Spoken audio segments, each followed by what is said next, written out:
11ই মে রবিবার নৃসিংহ চতুর্দশী। আপনারা নৃসিংহ চতুর্দশীর দিন এই নৃসিংহদেবের ব্রতকথা অবশ্যই শ্রবণ করুন। হরে কৃষ্ণ, রাধে রাধে। নরসিংহ চতুর্দশী ব্রতকথা। শ্রী নৃসিংহদেব বৈশাখ মাসের শুক্লা চতুর্দশীতে আবির্ভূত হয়েছিলেন। তাই এই তিথিতে ব্রত পালনপূর্বক তার পূজা ও উৎসব পালন করা হয়। নৃসিংহদেবের পূর্ববর্তী অবতার বরাহদেব হিরণ্যাক্ষ নামে এক রাক্ষসকে বধ করেন। হিরণ্যাক্ষের ভাই হিরণ্যকশিপু এই কারণে প্রবল বিষ্ণু বিদ্বেষী হয়ে ওঠেন। দাদার হত্যার প্রতিশোধের মনোবাসনায় তিনি বিষ্ণুকে হত্যা করার পথ খুঁজতে বহু বছর ব্রহ্মার কঠোর তপস্যা করেন। তার তপস্যায় সন্তুষ্ট হয়ে ব্রহ্মা তার সম্মুখে উপস্থিত হয়ে তাকে বর দিতে চান। হিরণ্যকশিপু বলেন, হে প্রভু, আপনি যদি আমাকে সত্যই বর দিতে চান তবে এমন বর দিন যে বরে আপনার সৃষ্ট কোনো জীবের হাতে আমার মৃত্যু ঘটবে না, যে বরে বাসস্থানের অন্দরে বা বাহিরে, দিবসে বা রাত্রিতে, ভূমিতে বা আকাশে, শস্ত্রার হাতে, মানুষ বা পশুর হাতে, কোনো জীবিত বা মৃত সত্তার হাতে, কোনো উপদেবতা, দৈত্য বা পাতালের মহানাগ কারোর কাছে যুদ্ধক্ষেত্রে আমার মৃত্যু হবে না। এমন বর দিন যাতে আমার কোনো প্রতিযোগী না থাকে, এমন বর দিন যাতে সকল জীবসত্তা ও প্রভুত্বকারী দেবতার উপর আমার একাধিপত্য স্থাপিত হয় এবং আমাকে সেই পদমর্যাদার উপযুক্ত সকল গৌরব প্রদান করুন।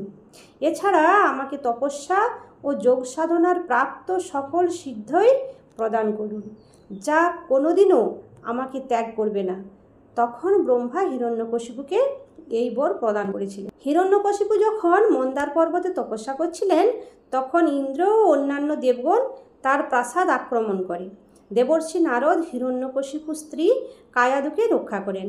নারদ কায়াদুকে নিজ আশ্রমে নিয়ে যান। সেখানে কায়াদু প্রহ্লাদ নামে একটি পুত্র সন্তান জন্ম দেন। নারদের প্রভাবে প্রহ্লাদ হয়ে ওঠেন পরম বিষ্ণুভক্ত। এতে তার পিতা হিরণ্যকশিপু অত্যন্ত ক্ষুব্ধ হন। ক্রমে প্রহ্লাদের বিষ্ণু ভক্তিতে হিরণ্যকশিপু এতটাই ক্ষুব্ধ ও বিরক্ত হন যে তিনি নিজ পুত্রকে হত্যা করার সিদ্ধান্ত নেন। কিন্তু যতবারই তিনি বালক প্রহ্লাদকে বধ করতে যান ততবারই বিষ্ণুর মায়া বলে প্রহ্লাদের প্রাণ রক্ষা পায়। হিরণ্যকশিপু প্রহ্লাদকে বলেন তাকে ত্রিভুবনের অধিপতি রূপে স্বীকার করে নিতে। প্রহ্লাদ অস্বীকার করেন। তিনি বলেন একমাত্র ভগবান বিষ্ণুই এই ব্রহ্মাণ্ডের সর্বোচ্চ প্রভু। ক্রুদ্ধ হিরণ্যকশিপু তখন একটি স্তম্ভ দেখিয়ে প্রহ্লাদকে জিজ্ঞাসা করেন যে তার বিষ্ণু সেখানে আছেন কি না। প্রহ্লাদ বলেন তিনি এই স্তম্ভেই আছেন, এমনকি ক্ষুদ্রতম যষ্টিটিতেও তিনি আছেন। হিরণ্যকশিপু ক্রোধ সম্বরণ করতে না পেরে গদার আঘাতে স্তম্ভটি ভেঙে ফেলেন। তখনই সেই ভগ্ন স্তম্ভ থেকে প্রহ্লাদকে সাহায্যার্থে নৃসিংহদেব রূপে আবির্ভূত হন ভগবান শ্রীবিষ্ণু। ব্রহ্মার বর যাতে বিফল না হয় অথচ হিরণ্যকশিপুকেও হত্যা করা হয়, সেই কারণেই বিষ্ণুদেব নরসিংহের বেশ ধারণ করেন। নরসিংহদেব মানব বা পশুর মধ্যে নন। হিরণ্যকশিপুকে দিবসে বা রাত্রিতে বধ করা যাবে না, তাই নৃসিংহ সেই ওই দিন ও রাত সন্ধিস্থল গোধূলি সময়ে তাকে বধ করেন।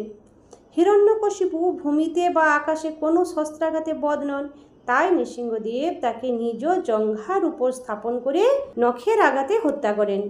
হিরণ্যকশিপু নিজ গৃহ বা গৃহের বাইরে বধ ছিলেন না, তাই নৃসিংহদেব তাকে বধ করেন তারই গৃহদ্বারে।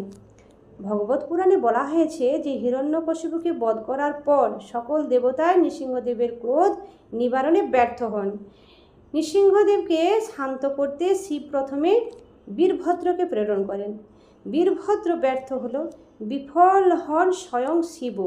সকল দেবগণ তখন তার পত্নী লক্ষ্মীকে ডাকেন, কিন্তু লক্ষ্মীদেবীও স্বামীর ক্রোধ নিবারণে অক্ষম হলেন। তখন ব্রহ্মার অনুরোধে প্রহ্লাদ এগিয়ে আসেন। ভক্ত প্রহ্লাদের স্তুতি গানে অবশেষে নৃসিংহদেব শান্ত হলেন। এখানে আরেকটা কথা বলি যে প্রহ্লাদ মহারাজের পূর্ব জীবনী কী ছিল। প্রত্যাবর্তনের পূর্বে নৃসিংহদেব প্রহ্লাদকে রাজা করে দেন। প্রহ্লাদ মহারাজ শ্রী নৃসিংহদেবের কাছে প্রার্থনা করে বললেন যে হে নৃসিংহদেব, তোমার প্রতি আমার ভক্তি কী রূপে উৎপন্ন হলো, কী রূপে আমি আপনার প্রিয় ভক্ত হলাম। তখন শ্রী নৃসিংহদেব বললেন, হে বুদ্ধিমান, একান্ত মনে শোনো। প্রাচীনকালে তুমি ব্রাহ্মণ ছিলে, কিন্তু বেদপাঠ করনি। তোমার নাম ছিল বসুদেব এবং তুমি ছিলে বেশ্যাসক্ত।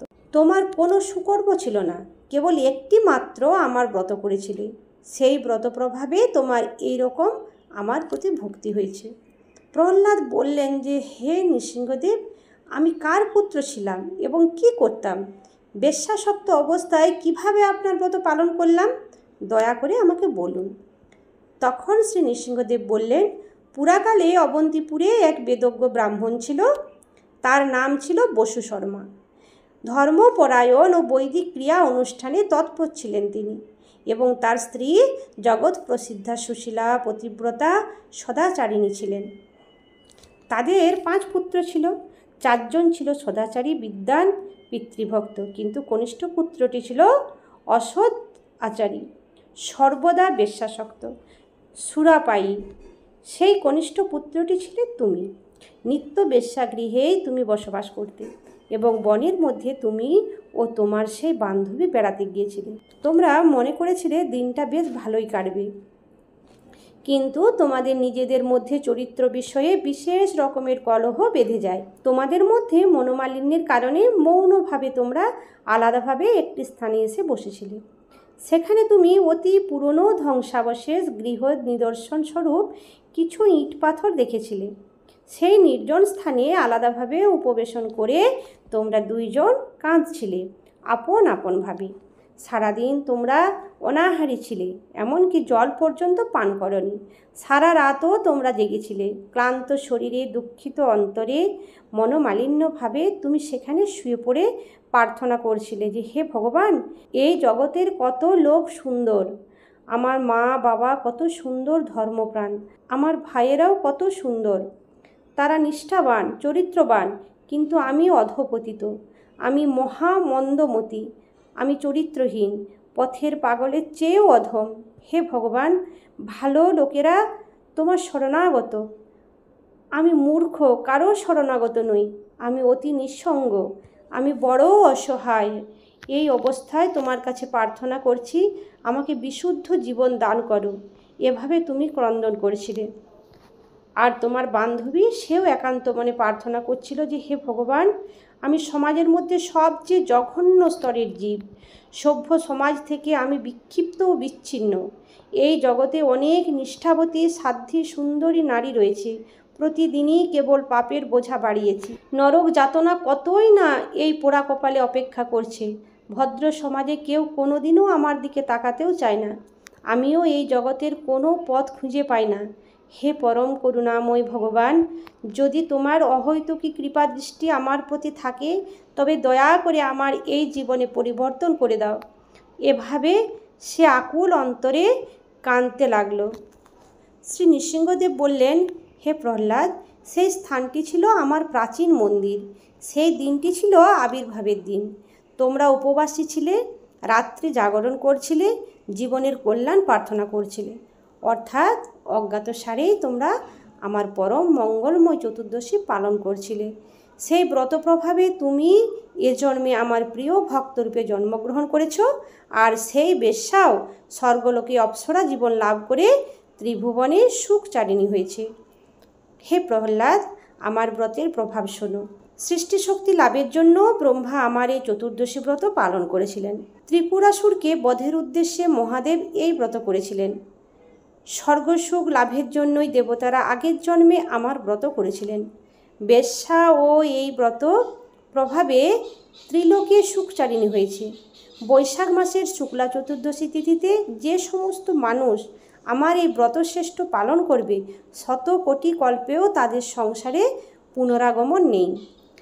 আমার ব্রত প্রভাবে অপুত্র ভক্ত পুত্র লাভ করে, দরিদ্র ধনশালী হয়, তেজস্কামী তেজ লাভ করে, রাজ্যকামী রাজ্য পায়, আয়ুষ্কামী দীর্ঘায়ু লাভ করে। স্ত্রীলোকেরা আমার এই চতুর্দশী ব্রত পালন করলে ভাগ্যবতী হয়। এই ব্রত সৎপুত্রপদ ও বৈদব্যকর ও পুত্রশোক বিনাশক, দিব্য সুখপদ। স্ত্রী পুরুষ যারা এই উত্তম ব্রত পালন করে, তাদের আমি সুখ ও ভক্তি মুক্তি দান করি। হে প্রহ্লাদ, দুরাত্মাদের আমার ব্রত পালনে মতি হয় না, পাপ কর্মে সর্বদা তাদের মতি থাকে। তাই আপনারা সকলেই এই নরসিংহ চতুর্দশী পালন করার চেষ্টা করুন এবং আপনার জীবনকে সার্থক করে তুলুন। হরে কৃষ্ণ, রাধে রাধে। জয় নৃসিংহদেবের জয়।